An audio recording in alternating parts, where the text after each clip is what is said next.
Hello everyone, आप सभी का स्वागत है एक बार फिर से हमारी इस वीडियो में। आज की इस वीडियो में हम डिस्कस करने वाले हैं, बहुत ही इंपॉर्टेंट टॉपिक है बच्चों आपके लिए, एलाइजा। ठीक है, तो ये एलाइजा टॉपिक आप किस विषय में पढ़ रहे हैं सबसे पहले ये जान लेते हैं। फार्मास्यूटिकल बायोटेक्नोलॉजी की यूनिट 3 के अंदर ये टॉपिक आता है, जिसका फुल फॉर्म है एंजाइम लिंक्ड इम्यूनोसॉर्बेंट एसे। ठीक है, ई stands for enzyme, L stands for link, I stands for immuno, S stands for sorbent and A stands for assay। तो यहाँ से आपको इतना समझ में आ रहा होगा कि एलाइजा एक्चुअली में क्या है। एंजाइम से कहीं ना कहीं लिंक्ड एक एसे है। जहां पे भी टर्म ऐसे आता है, ऐसे हम लोग कब करते हैं, जब हमको कोई ना कोई चीज मेजर करनी होती है या आइडेंटिफाई करनी होती है। ऑलराइट, 1 मार्क का क्वेश्चन तो बच्चों आपका यहाँ से रहेगा, आप लोग ध्यान रखेंगे। 1 मार्क का कई बार यूनिवर्सिटी एग्जाम्स में आपके कॉलेजेस में एलाइजा का फुल फॉर्म पूछते हैं। एलाइजा का फुल फॉर्म आपको ध्यान रखना है, it is enzyme linked immunosorbent essay. Alright, तो ये ध्यान रखिएगा, एंजाइम लिंक्ड इम्यूनोसॉर्बेंट एसे। अब आगे बढ़ते हैं, अब जानते हैं कि हमें इसमें आखिर पढ़ना क्या क्या है, what are the important things in this particular topic. तो सबसे पहले अब इसमें आपको जो स्टडी करना है वो है, आपको एलाइजा की आपको डेफिनेशन पता होनी चाहिए। ठीक है, जिसमें हम डेफिनेशन को स्टडी करेंगे। उसके बाद हम बात करेंगे कि एलाइजा जो हमारी टेक्निक है, इसकी प्रॉपर्टीज क्या क्या हैं। प्रॉपर्टीज कह लें या फीचर्स कह लें एलाइजा के, जो इंपॉर्टेंट है हमारे लिए जानना। उसके बाद हम बात करेंगे कि हमारी जो एलाइजा टेक्निक है वो कितने टाइप्स की होती है। फिर हम बात करेंगे हमारी जो एलाइजा टेक्निक है, इसके अंदर क्या मेथोडोलॉजी या कहें क्या स्टेप्स इन्वॉल्व होते हैं। एक्चुअली में अगर एक बायोटेक्नोलॉजिस्ट एलाइजा परफॉर्म करता है तो वो कैसे परफॉर्म करता है, उसको हम लोग इसमें स्टडी करेंगे। एंड फाइनली हम बात करेंगे कि ये टेक्निक अगर हम पढ़ रहे हैं तो कुछ यूज भी होना चाहिए ना इसका, तो इसका क्या एप्लीकेशन है। ठीक है, in terms of biotechnological industries as well as in pharmaceutical industries. क्यों? क्योंकि आप इसको फार्मास्यूटिकल बायोटेक्नोलॉजी के अंडर पढ़ रहे हो, तो हम इसकी कुछ एप्लीकेशन फार्मास्यूटिकल्स के पॉइंट ऑफ व्यू से भी समझने की कोशिश करेंगे। ऑलराइट, आगे बढ़े, चलिए। अब सबसे पहले समझते हैं कि एलाइजा आखिर है क्या। ठीक है, एलाइजा की अगर आप डेफिनेशन देखेंगे बच्चों, तो एलाइजा सबसे पहले आपको ध्यान रखना है, ये एक लेबोरेटरी टेक्निक है, जिसकी मदद से आप डिटेक्शन भी करते हो। ठीक है, और आप इसकी मदद से उस डिटेक्टेड सब्सटेंस को मेजर भी करते हो। यानी कि ये एक तरीके की कैसी टेक्निक हो गई बच्चों, ये एक तरीके की क्वांटिटेटिव टेक्निक हो गई। यानी कि इसकी मदद से आप ये पता लगा सकते हो कि कोई सब्सटेंस प्रेजेंट है तो कितनी अमाउंट में प्रेजेंट है। यानी कि एक तरीके से एलाइजा क्या है, एक क्वांटिटेटिव टूल है। अब बात आती है, हम इससे डिटेक्ट किसको करते हैं, किसको हम लेबोरेटरी में ढूंढने की कोशिश कर रहे हैं और उसके बाद उसको नापने की कोशिश कर रहे हैं। तो मान लीजिए आपका फॉर एग्जाम्पल ये एक पेशेंट है, उस पेशेंट को बहुत लंबे समय से बुखार है। ठीक है, और उसे डाउट है कि हो सकता है उसको टाइफॉइड हो सकता है उसको डेंगू हो गया हो। उसे नहीं पता, बस उसे इतना समझ में आ रहा है कि उसे फीवर हुआ है। तो डॉक्टर क्या बोलेगा, बोलेगा पेशेंट को एक आप करिए, आप अपना ब्लड सैंपल जो है वो लेके जाइए। ठीक है, तो पेशेंट ने क्या किया, अपना ब्लड सैंपल दे दिया।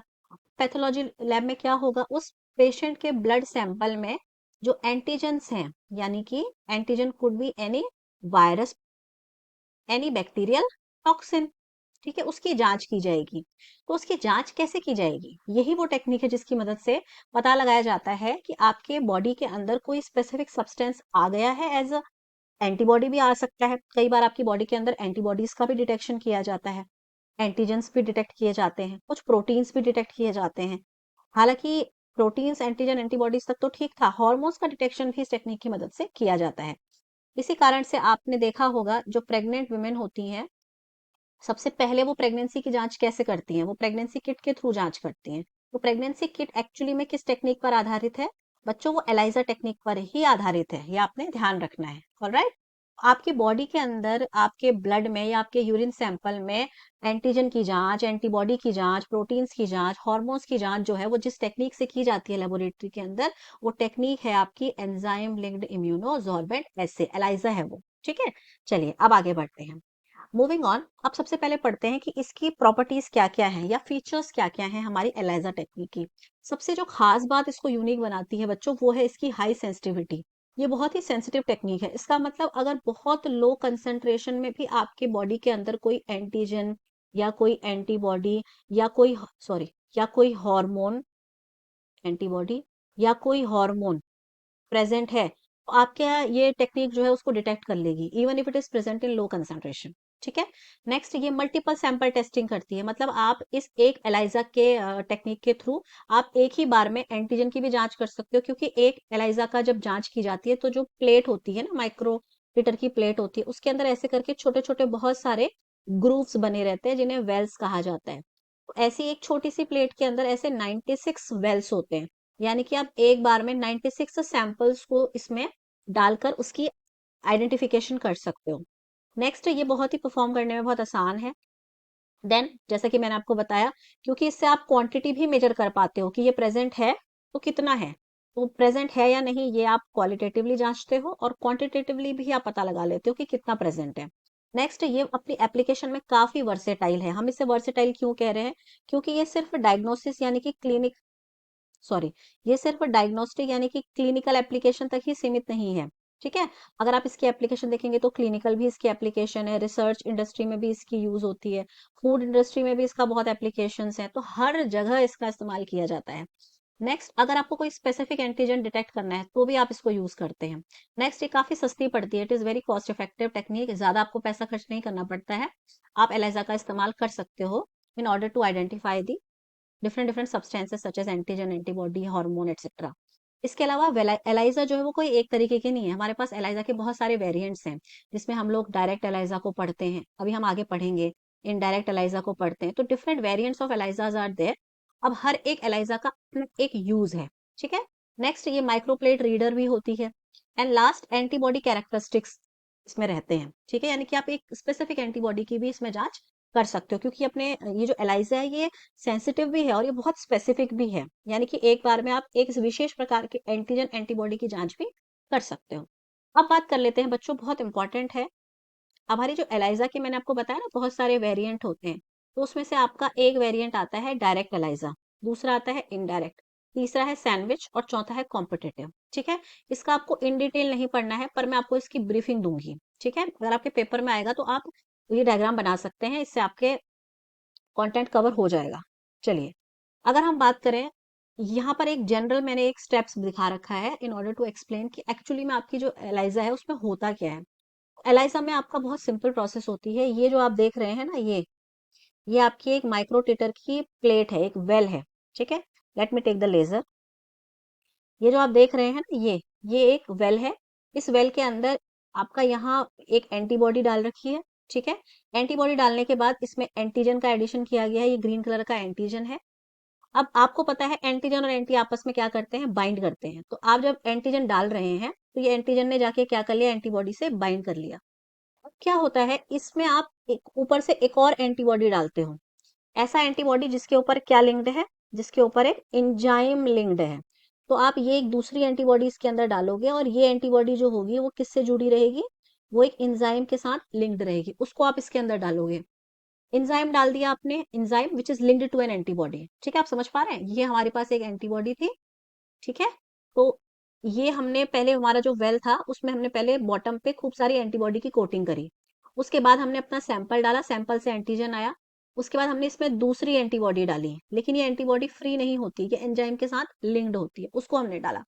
अब हम इसके ऊपर से क्या करते हैं, अब हम इसके ऊपर से डालते हैं सबस्ट्रेट। अब आपको पता है एंजाइम और सबस्ट्रेट आपस में रिएक्ट करेंगे तो कोई ना कोई प्रोडक्ट बनाएंगे, तो यहाँ पे क्या होगा, जैसे आप सबस्ट्रेट डालेंगे प्रोडक्ट बनेगा, जब प्रोडक्ट बनेगा इस एंजाइम की वजह से आपको इसके अंदर एक कलर चेंज देखने को मिलेगा।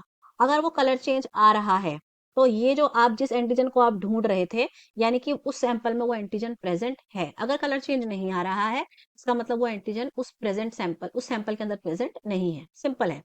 अब कलर की इंटेंसिटी देखी जाती है, और इंटेंसिटी से पता लगाया जाता है कि वो एंटीजन अगर प्रेजेंट है तो कितनी क्वांटिटी में प्रेजेंट है। इंटेंसिटी मेजरमेंट की जाती है कलर की, उसके लिए हम लोग यूज करते हैं यूवी स्पेक्ट्रोफोटोमीटर। तो हम क्या करते हैं, जो कलर चेंज आया है आपके रिएक्शन वेसल के अंदर, उसका आप यूवी स्पेक्ट्रोफोटोमेट्रिक एनालिसिस करते हो। तो यूवी स्पेक्ट्रोफोटोमेट्रिक एनालिसिस क्या करती है, आपको कंसंट्रेशन भी बता देती है कि ये जो एंटीजन आपके सैंपल में प्रेजेंट था ये कितनी मात्रा में था, प्रेजेंट था ये तो आपने कलर चेंज विजिबली आपने देख लिया, कितना था इसके लिए आप उसका यूवी स्पेक्ट्रोफोटोमेट्रिक एनालिसिस करते हो। अब आप आ जाइए इस डायग्राम को देखिए, इस डायग्राम में भी वही दिखाया गया है, ये बॉटम है आपके माइक्रोटेटर प्लेट की वेल का। ठीक है, तो ये आपकी माइक्रोटेटर प्लेट है, इस प्लेट में छोटे छोटे वेल्स बने हुए हैं, ये ये एक वेल का मैग्नीफाइड फॉर्म दिखाया गया है यहाँ पे। तो ये वेल है, इस वेल के बॉटम पे आपने एंटीबॉडी की कोटिंग कर दी। जब आपने एंटीबॉडी की कोटिंग करी है, पहला स्टेप था। दूसरे स्टेप में आप इसमें सैंपल ऐड करते हो। सैंपल में आप उस टारगेट एंटीजन को ढूंढ रहे हो, उसकी प्रेजेंस या उसकी एब्सेंस को आप ढूंढ रहे हो। अब आप उसमें एक दूसरा सेकेंडरी एंटीबॉडी डालते हो। सेकेंडरी एंटीबॉडी जो होगा वो एंजाइम से लिंक्ड होगा या एंजाइम से कहीं लेबल्ड होगा। फिर आप सबस्ट्रेट डालते हो। अगर आपका दिया हुआ एंटीजन प्रेजेंट है उसमें, तो एंटीबॉडी बाइंड करी होगी, रिजल्टेंट एंजाइम के साथ सबस्ट्रेट बाइंड करेगा और कलर चेंज दिखाएगा। समझ में आ रहा है? अब बात आगे बढ़ते हैं। अब यहाँ देखिए मेथोडोलॉजी क्या है, तो मैं आपको पहले बता चुकी हूँ। सबसे पहले हम क्या करते हैं, जो हमारी प्लेट होती है उसमें हम एंटीबॉडी की कोटिंग करते हैं। एंटीबॉडी कोटिंग करने के बाद हम ब्लॉकिंग एजेंट डालते हैं, उसको ब्लॉक करते हैं। फिर हम इसमें सैंपल का एडिशन करते हैं। सैंपल कोई ब्लड भी हो सकता है, सैंपल कोई आपका यूरिन भी हो सकता है, ठीक है। फिर आप उसमें एंटीबॉडी डालते हैं, सेकेंडरी एंटीबॉडी कहते हैं इसको, जो आप सेकेंड टाइम ऐड कर रहे होते हो। ये आपने पहली बार डाली थी, इसको आप प्राइमरी एंटीबॉडी कहोगे, तो इससे आप अपने वेल के बॉटम को कोट कर लोगे। फिर आप सेकेंडरी एंटीबॉडी डालोगे। ये जो सेकेंडरी एंटीबॉडी होगी, ये सेकेंडरी एंटीबॉडी किसी न किसी एंजाइम के साथ लिंक्ड होगी। एंजाइम के रूप में यहाँ पे बहुत सारे एंजाइम होते हैं, जैसे एक बीटा गैलेक्टोसिडेज एंजाइम होता है, इसको यूज करते हैं। एक हॉर्स रेडिस पेरोक्सिडेज एंजाइम होता है, उसको यूज करते हैं। स्पेसिफिक एंजाइम यूज होते हैं स्पेसिफिक एंटीजन की जांच के लिए। तो हम ये डालते हैं। फिर हम इसमें सबस्ट्रेट का एडिशन करते हैं। सबस्ट्रेट का एडिशन करने के बाद दो चीजें होंगी, या तो आपका कलर बदलेगा या आपका किसी भी प्रकार का कलर आपको नहीं दिखाई देगा, नो कलर चेंज, ठीक है। अगर आपको कलर चेंज दिखाई दिया यानी कि यस है, तो यानी कि आप जिस एंटीजन को ढूंढ रहे थे उसकी क्या है, आपके सैंपल के अंदर प्रेजेंस है, वो प्रेजेंट है। और अगर नहीं है तो फिर एंटीजन की प्रेजेंट नहीं है, आपका वो टेस्ट नेगेटिव मान लिया जाता है। ऑलराइट, आगे बढ़ते हैं। अब यहाँ पर देखिए, यहाँ पर मैंने एक डायग्राम लिया है जिसकी मदद से आप चारों प्रकार के एलाइजास को बहुत अच्छे से समझ सकते हो। डायरेक्ट एलाइजा में हम क्या करते हैं, डायरेक्ट एलाइजा में हम पहले एंटीजन डालते हैं, एंटीबॉडी नहीं डालते, एंटीजन डालते हैं, ठीक है। एंटीजन डालने के बाद फिर हम इसमें क्या करते हैं, एंटीबॉडी का एडिशन करते हैं। तो जब जब एंटीजन आपकी बॉडी के अंदर सैंपल में होगा, और जो आपने टारगेटेड एंटीजन के लिए प्राइमरी एंटीबॉडी डाला होगा, वो उसके साथ क्या कर देगा, एक कॉन्जुगेट बना देगा। अब ये जो आप एंटीबॉडी डाल रहे हो, ये एंजाइम के साथ ऑलरेडी लिंक्ड है। फिर आप इसमें सबस्ट्रेट डालते हो। अगर कलर चेंज हुआ यानी कि ये एंटीजन यहाँ पे प्रेजेंट था, तभी तो ये सेकेंडरी ये एंटीबॉडी इसके साथ लिंक करा, ठीक। तो यानी कि डायरेक्ट एलाइजा कब यूज होता है, जब आपको एंटीजन की डिटेक्शन करनी होती है, तो डायरेक्ट एलाइजा यूज होता है बच्चों। इनडायरेक्ट एलाइजा कब यूज होता है, जब आपको एंटी बॉडी की जांच करनी होती है, तब आप यूज करते हो इनडायरेक्ट एलाइजा। इनडायरेक्ट एलाइजा में दो बार एंटीबॉडी डलती है, एक प्राइमरी एंटीबॉडी डलती है, एक सेकेंडरी एंटीबॉडी डलती है। प्राइमरी एंटीबॉडी जो होती है उसके ऊपर कोई एंजाइम नहीं होता है, it is not linked with enzyme. लेकिन जो सेकेंडरी एंटीबॉडी होती है ये वाली, इसके ऊपर आप देख सकते हो एंजाइम लिंक्ड है, ठीक है। सैंडविच एलाइजा में क्या होगा, पहले आपका एक एंटीबॉडी रहेगी, प्राइमरी एंटीबॉडी बॉटम पे। फिर आप अपना सैंपल डालोगे, सैंपल से एंटीजन आएगा या हार्मोन आएगा या टॉक्सिन आएगा। फिर आप उसमें एक और एंटीबॉडी डालोगे, secondary antibody which is linked to the enzyme. तो क्या होगा, एंटीजन दो एंटीबॉडीज के बीच में सैंडविच बन जाएगा। और अगर कलर चेंज हुआ तो आपका एंटीजन प्रेजेंट है, नहीं है तो आपका एंटीजन प्रेजेंट नहीं है। ये आपकी चौथी है कॉम्पिटिटिव एलाइजा। इसमें आप क्या करते हो, आपका दो एंटीजन होते हैं जो आपके एक ही एंटीबॉडी के ऊपर इंटरेक्शन के लिए कॉम्पीट कर रहे होते हैं। इसमें तो एंटीजन एंटीजन का कॉन्जुगेट बनता है, ना कि एंटीजन एंटीबॉडी का कॉन्जुगेट, ठीक है।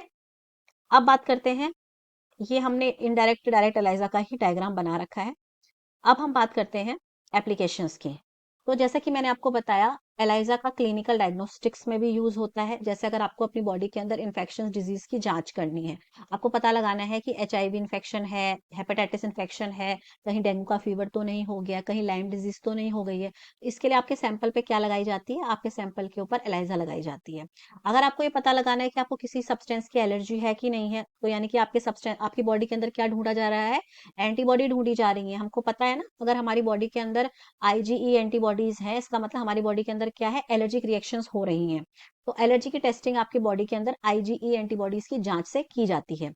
तीसरी जो इसकी डायग्नोसिस में यूज है वो है ऑटो इम्यून डिजीज, जैसे कि लूपस और रुमेटॉइड आर्थराइटिस। अगर आपको ये बीमारियां हैं, इसका मतलब इसके कहीं ना कहीं आपकी बॉडी के अंदर क्या प्रेजेंट होंगे, एंटीजन प्रेजेंट होंगे, ठीक है।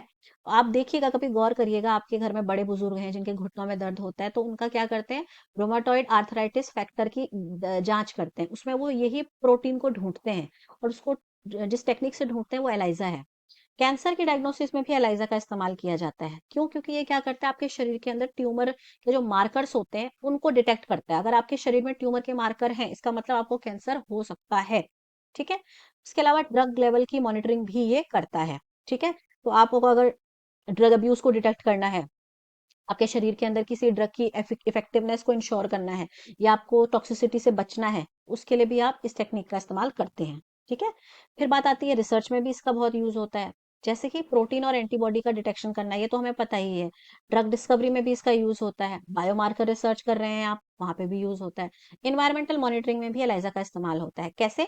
ये पता लगाता है कि दिए हुए इन्वायरमेंटल सैंपल के अंदर कितना पोल्यूटेंट प्रेजेंट है तो कितना प्रेजेंट है, ये भी पता लगाता है, बोथ क्वालिटेटिव एंड क्वांटिटेटिव। अब बात करते हैं इसके अदर्स यूज की। तो अदर यूज में अगर हम बात करें, इसका फूड इंडस्ट्री में भी इस्तेमाल किया जाता है, क्योंकि फूड में भी बहुत बार क्या होता है, एंटीजन और अदर टॉक्सिन्स की मिलावट होती है, बहुत अडल्ट्रेशन होता है। तो ये पता लगाने के लिए कि आपका जो फूड है वो अडल्ट्रेटेड है या नहीं है, इसके लिए फूड सैंपल्स में भी क्या करी जाती है, एलाइजा की जाती है। वन मोर थिंग, अगर प्रेगनेंसी का डिटेक्शन करना है तो प्रेगनेंसी की डिटेक्शन के लिए भी एलाइजा की जाती है यूज। क्योंकि प्रेगनेंसी में क्या होता है, आपका एक हार्मोन होता है ह्यूमन कोरियोनिक गोनाडोट्रोपिन, इसकी जो मात्रा होती है वो सिर्फ किस में बढ़ती है, जो प्रेग्नेंट महिलाएं होती हैं उन्हीं के आपका बॉडी के अंदर इस हार्मोन की मात्रा बढ़ती है। ये एक हार्मोन है। ठीक है, प्रेगनेंसी हार्मोन है। तो आपकी जो प्रेग्नेंट वुमेन है वो या तो अपना ब्लड सैंपल देगी या वो अपना यूरिन सैंपल लेगी। तो यूरिन सैंपल का तो आपको पता ही है, जो प्रेगनेंसी की जो किट्स आती हैं उनमें एक्चुअली क्या है, वो एलाइजा की टेक्निक पर आधारित है। आपके यूरिन में अगर एचसीजी हार्मोन प्रेजेंट होगा तो क्या होगा, अचानक से आपका जो यूरिन सैंपल है वो जैसे हार्मोन को दिखाएगा तो वो कलर चेंज शो करेगा। तो कलर चेंज आते ही आप पता लगाते हैं कि आपके आप क्या है, आपकी प्रेगनेंसी पॉजिटिव है। अगर कुछ महिलाएं यूरिन पे ज्यादा रिलाई नहीं करती हैं, so they go for the blood testing. तो ब्लड में भी वो क्या करते हैं, वो एलाइजा की मदद से आपके ब्लड में एचसीजी हार्मोन का लेवल चेक करते हैं। तो इसकी प्रेजेंस अगर आती है तो यानी कि आपका जो प्रेगनेंसी है वो क्या मानी जाती है, वो प्रेगनेंसी आपकी पॉजिटिव मानी जाती है। All right. तो बच्चों इतना ही है जो आपको एलाइजा में पढ़ना है। आई होप आपको वीडियो इन्फॉर्मेटिव लगा होगा। Thank you so much for watching our content and see you next time in next videos. अगर आपको कोई टॉपिक और दूसरा चाहिए है, डिस्कस करना चाहते हैं आप, तो आप कमेंट सेक्शन में जरूर पूछिएगा। Thank you so much for watching our content.